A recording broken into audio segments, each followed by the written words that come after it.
భార్యాభర్తల బంధం అనేది కేవలం ఆనందకరమైన క్షణాలపైన మాత్రమే కాకుండా కలహాలు, కోపం వంటి భావోద్వేగ పరిస్థితులను ఎలా ఎదుర్కొంటారన్న దానిపైన కూడా నిర్మితమవుతుంది.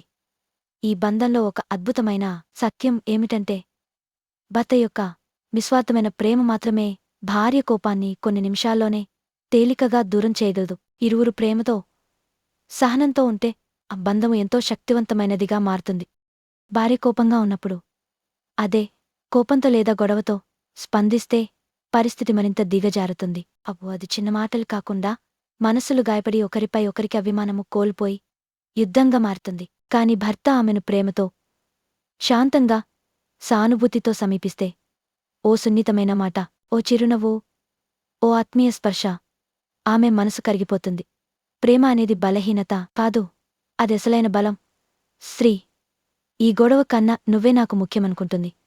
చాలామంది గొడవలు సంబంధాలను బలహీనంగా చేస్తాయని భావిస్తారు.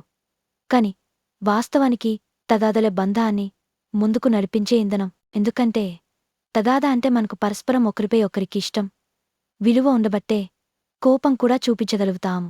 ఇద్దరూ వేర్వేరు వ్యక్తులుగా ఉంటే విభేదాలు సహజం. బంధాన్ని బలంగా నిలబెట్టేది తగాదాలు లేకపోవడం కాదు, వాటిని ప్రేమతో, గౌరవంతో అర్థం చేసుకోవడంతో పరిష్కారము దొరుకుతుంది.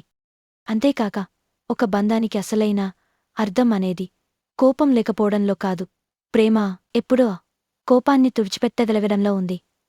కాబట్టి మీ జీవిత భాగస్వామి కోపంగా ఉన్నప్పుడు వాదనలో గెలవాలని కాకుండా మళ్ళీ ఒక్కసారి ఆమె మనసును గెలవాలని ప్రయత్నించండి.